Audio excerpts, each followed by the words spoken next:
welcome you to another deep dive. Today we're plunging into a truly fascinating stack of sources, excerpts from Ben Kane's vivid historical novel, The Silver Eagle. Hmm. This isn't just a captivating story, it's a meticulously researched window into the brutal, complex, and surprisingly innovative world of the late Roman Republic. We're seeing it through the eyes of people caught in some really extraordinary circumstances, far from the halls of power. Exactly. And our mission today is to pull out the most compelling insights from this really rich narrative. We'll be exploring the lives of Romans facing incredible, often, unimaginable challenges, and uncovering the surprising connections between, say, military tactics, political upheaval, and just sheer personal resilience. Yeah, resilience is definitely the word. Think of this as your shortcut, maybe, to truly understanding what it meant to live through one of history's most tumultuous and pivotal eras. And what an era it was. We'll be journeying all the way from the far eastern borders of the Parthian Empire, all the way back to the chaotic, faction-ridden streets of Rome itself, following characters whose lives are anything but ordinary. So, okay, let's delve right into how this all kicks off. Our story opens with a visceral shock. The catastrophic defeat of Crassus's legions at Carrhae in 53 BC. Oh, yeah, Carrhae. Imagine 35,000 Roman soldiers, not just defeated, but facing this really ignominious end. Threats of molten gold down their throats from their Parthian captors. It's horrific, a moment of utter humiliation and devastation for Rome. And this single brutal event, it sets the stage for this unique unit known as the Forgotten Legion. right, the Forgotten Legion. And what's truly insightful here is how the sheer catastrophe of Carrhae didn't just, decimate Roman legions. It fractured the very identity of these surviving soldiers. It forced them into this bizarre mercenary role. Fighting for their enemy. Fighting for their former enemies, exactly. In the distant region of Margiana, this isn't just a story of survival, it's a stark illustration of how extreme adversity can just redefine loyalty. It forces a kind of pragmatic adaptation that really challenges our typical image of, Roman unwavering resolve. That's a great point. And their new commander, Prochorus, he's in a desperate situation. He's not only battling constant attacks from nomadic tribes, Scythians, Sogdians, Right, the border threat. but also navigating the deep paranoia of his own King of Rhodes, who'd even executed the victorious General Serena after Cara. Wow, okay. So deep political intrigue even out there. Absolutely. It's this intense, volatile environment that explains Prochorus's reliance on his Etruscan haruspex, Tarquinius. Tarquinius. And he is far from your typical soothsayer, isn't he? Not at all. I found this absolutely fascinating. He's depicted as a true military innovator and a medical genius. The sources describe his ideas for silk-covered scuda, that's your Roman shield, by the way, effectively deflecting arrows, which sounds pretty clever. Incredibly clever. And he's also behind the development of thousands of longer spears. Wow. Oh, why longer? Specifically designed to keep powerful Parthian cavalry, with their heavy lances, at bay, a tactical counter. Makes sense. But his medical expertise, you mentioned that too.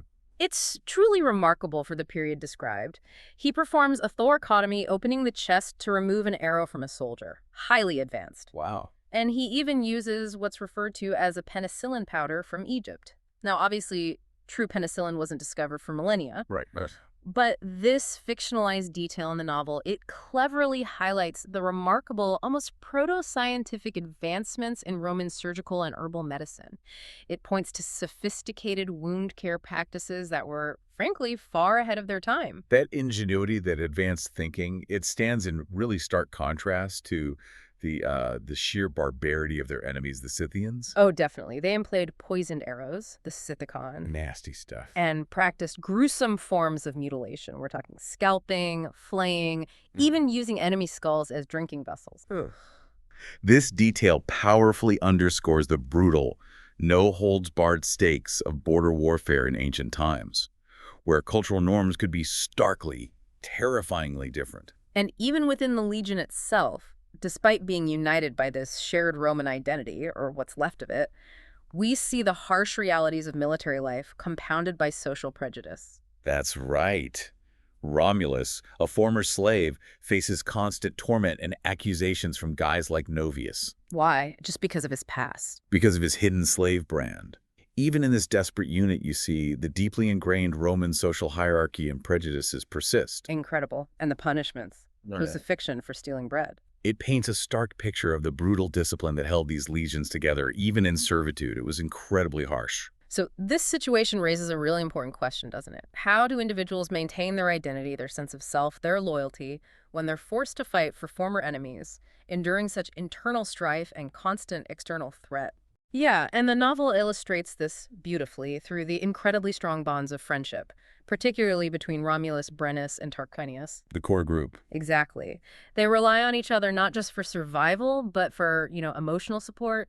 They provide an anchor in a world that constantly threatens to strip them of their humanity. And as if their existence wasn't precarious enough, a new, overwhelming threat emerges. An Indian invasion force. We're talking 30,000 infantry, 5,000 cavalry, war chariots. And 100 war elephants. 100. I mean, just picturing that on the Vast. battlefield, the sheer scale and terror of it. How do you even begin to face that? Right. How do you overcome that? Yeah. Well, this is where Tarquinius, once again, proves absolutely invaluable. His strategic brilliance shines. He devises defensive ditches, sharpened stakes, caltrops, those nasty spiked things. Oh, caltrops, yeah. Yeah. To stop horses and infantry. Exactly. Yeah. To funnel and disrupt the enemy's advance. But crucially, he advises focusing the Roman attack on the elephants' sensitive spots, their trunks and eyes. Smart. Is that based on real tactics? It draws on historical knowledge, yeah. It harkens back to how Alexander's hoplites and later Roman legions famously defeated war elephants. The novel even shows ballista powerful Roman artillery. Like giant crossbows. Kind of, yeah. They could hurl stones bigger than a man's head, the text says, being used to devastating effect against the Indian ranks. Wow. And the segment culminates in a truly poignant moment. Brennus's heroic, self-sacrificing stand against one of these war elephants. Ah, Brennus. A testament to loyalty, then. Absolutely. Loyalty and perhaps a tragic turn of fate. So as Romulus and his comrades face this starkest test of survival on the eastern frontier, battling foreign armies, cultural barbarity, the very heart of the Roman Republic, Rome itself, was descending into chaos. A very different kind, but just as destructive. Yeah, let's shift back to the capital, because 5352 BC is just a powder keg. Crassus is dead. Caesar is away campaigning in Gaul. Leaving a power A vacuum. massive power vacuum that Pompey is absolutely determined to exploit. And this leads to street violence. Oh, more than that. The death of Clodius, who was popular with the people, and the subsequent burning of the Senate building itself by angry mobs. They burned the Senate. They burn the Senate building. It's a visceral symbol of the anarchy gripping the capital. Imagine the very heart of the Republic torched by its own citizens. Unbelievable. This wasn't just street violence. It was a profound failure of the state to maintain order. You had armed gangs openly controlling neighborhoods, public life paralyzed. So it's a total breakdown. Pretty much. And this intense lawlessness paved the way for Pompey to take unprecedented, almost dictatorial measures, including bringing legions into the city. Which was illegal, right? A Yeah. huge taboo. Strictly forbidden by law. It represented an immense threat to civil liberties, the republic structure. Seen as a massive step towards tyranny, it was a clear sign the traditional political order was utterly breaking down. And amidst all this turmoil, we meet Fabiola, Romulus' sister. Her past is equally challenging, isn't it? If not more so, yeah. She was tragically sold into an expensive brothel, the Lupanar, by her cruel former owner, Gemellus. Awful. But what's truly fascinating here is how she transforms from a victim into this incredibly resourceful and influential mistress of Brutus. The Brutus, Caesar's Brutus. Well, a key figure in Caesar's circle, yes. She uses her intelligence, her ability to navigate the treacherous currents of Roman high society, all while secretly searching for her brother and trying to uncover the true identity of her father. Her journey is a testament to fierce resilience. And her story gives us a look at slavery, doesn't it? A stark yet nuanced look, I'd say. Owners held ultimate power, life and death, with basically no legal comeback for torture or killing. Just property. Essentially. And Fabiola herself is hunted by fugitivari bounty hunters led by this menacing guy, Scaevola. So constant danger. Constant danger for runaways. Yet the novel also shows a rare glimpse of a more compassionate approach through Fabiola's own actions. As a mistress, she's depicted providing her own slaves with adequate food, better conditions. A small kindness in a brutal system. A poignant contrast, yeah. Within a harsh system, the source describes as the beating pulse of the Republic. And Fabiola's personal quest, her search for family, for fate, it leads her to temples, even the mysterious Mithria, seeking prophecies. Right, trying to find answers, some guidance. In her intensely personal journey directly intertwines with the grand political maneuvers of Pompey. He sees Caesar busy in Gaul, moves decisively to gain control of Rome. Bringing those legions into the city. Yeah, that act we discussed, strictly forbidden, shattering tradition, setting the stage for Caesar crossing the Rubicon. The point of no return. It's a powerful illustration of how individual lives just get swept up in the tides of history. Indeed. And Fabiola's encounter with Petreius, one of Pompey's generals, is a masterclass in deception and resilience. She uses her sharp wit, even her knowledge of Mithracism, that mysterious soldier-centric cult. Which was popular then, right? Very popular, especially among soldiers. She uses it to gain his aid. It really highlights how personal relationships, shared beliefs, sheer cunning could be leveraged for survival and advantage amidst the chaos of political conflict. One wrong word could mean capture, or worse. So, okay, the Republic is teetering on the brink of civil war back in Rome. Meanwhile, Romulus and Tarquinius are enduring their own epic struggle. After Brennus' sacrifice, they finally begin this incredibly dangerous journey home. Yeah, traveling from distant Margiana all the way to the bustling trade city of Barbaricum. Where's Barbaricum? On the Indian Ocean. This journey truly illustrates the vast geographical reach of the Roman world, connecting distant lands through these intricate trade routes spanning continents. Right. Barbaricum served as a crucial gateway to Egypt and beyond. Ships relied on the predictable monsoon winds for their yearly passage, and Romulus and Tarquinius, two, pale-skinned Romans, they have to use every bit of their wits and skills. Hunting, stealing, constantly hiding their foreign appearance to avoid detection as they navigate densely inhabited areas along the Indus River and beyond, facing dangers at every single turn. and their perilous journey continues on a pirate ship. That sounds risky. Extremely risky. It highlights the pervasive and brutal threat of piracy in ancient seas. The novel vividly portrays the cunning tactics of the Nubian captain, Ahmed, who they're forced to deal with. Not ideal travel companions. Hardly. And then we see the ruthless efficiency of Roman triremes, those powerful warships, which the book says ram and then execute pirate crews without mercy. Due quarter given. None. It's a stark reminder of Roman naval power and their severe interpretation of justice at sea. And through all these incredible trials, Romulus finds strength in Mithraism. Profound solace and strength, yeah.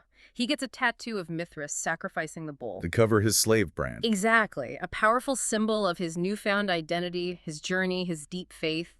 The tenets of Mithraism, courage, honor, truth, equality among devotees, they deeply resonate with him, provide a moral compass. It makes sense. And it raises an important question, doesn't it? About how personal belief systems can provide this invaluable anchor in times of extreme uncertainty and trauma, offering a sense of self and purpose that transcends societal labels, transcends the chaos of the outside world. Meanwhile, as Romulus is making his way across the globe, facing pirates and finding faith, Caesar's military genius continues to reshape the Roman world, pushing it relentlessly towards empire. Absolutely. We see his strategic brilliance at Alesia. The siege in Gaul. Yeah, with its elaborate circumvallation and contravallation fortifications. Basically 2 rings of walls, right? One facing in, one facing out. That's it. One against Gallic relief forces, one against Vercingetorix's besieged army inside. It led to this massive, bloody victory that effectively completed the conquest of Gaul. A masterstroke of engineering and strategy. And then at Pharsalus, against Pompey. Despite being significantly outnumbered, Caesar's veteran legions employ these innovative cavalry tactics. You mentioned this earlier, stabbing Pila, the javelins, at faces. Literally stabbing Pila at enemy horsemen's faces. Highly unconventional, brutal, but effective. Secured a decisive victory, changed the course of Roman history right there. And even in Alexandria. Even in Alexandria, Caesar's tactical mind is at work, dramatically burning the Egyptian fleet to gain a crucial advantage against his rivals there. Always thinking tactically. But these events, while undeniably showcasing military genius, they also deeply highlight the immense human cost of civil war. Yeah, the cost must have been staggering. And the novel captures Caesar's public grief for Pompey after his assassination. Even though they were bitter rivals. Exactly. Despite their rivalry, it adds this complex, almost tragic layer to his character. He's portrayed not just as a ruthless strategist, but as a man capable of genuine emotion and maybe a profound understanding of the personal toll these conflicts exacted, even on himself. And after all this time, years of separation, these incredible parallel journeys across the vast Roman world, Romulus and Fabiola finally have a reunion. A brief, poignant reunion in Alexandria, yes, amidst the chaos of Caesar's campaign there. Wow. That must have been intense. Immensely significant for them personally, a powerful emotional anchor. But it's fleeting. It serves as a stark reminder of how quickly individual hopes, personal connections, can just be swept away by the relentless, larger historical forces at play. Always the bigger picture intruding. Always. And Tarquinius, the enigmatic Etruscan haruspex. He continues to be this guiding, if sometimes frustrating, presence. Still reading the future. Seemingly reading the very threads of fate. His unclear visions often hint at a future still to be written for Romulus, even as he himself faces his own predicted fate. This dynamic really underscores the intricate web of destiny and free will that shapes these characters' lives. Leaves you wondering about the power of foreknowledge, doesn't it? It really does. So wrapping this up, what does this all mean for you listening?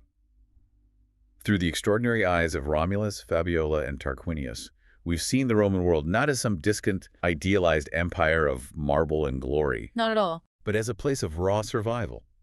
Incredible human innovation and profound personal drama. It's a world where individuals struggled with identity, loyalty, the sheer will to endure against overwhelming odds, whether from enemy armies, brutal societal prejudice, or the inexorable march of history. And what truly stands out, I think, is the extraordinary resilience and adaptability of these characters. Whether battling Scythians on the far frontier, navigating the treacherous political minefield of Rome, or undertaking these epic journeys across continents, their stories underscore the enduring human capacity to innovate, to find purpose amidst relentless conflict, and to cling to hope and friendship as these powerful anchors in a chaotic, unpredictable world. It really makes you wonder, doesn't it? In a world perpetually on the brink where chaos can descend at any moment, what personal values, what loyalties, or what guiding beliefs would you hold on to survive? That's the question. The tales from the Silver Eagle remind us that even as empires rise and fall, the core human struggles for connection, for freedom, for an understanding of our own fate, they remain constant. It's a powerful lesson that resonates just as strongly today, I think.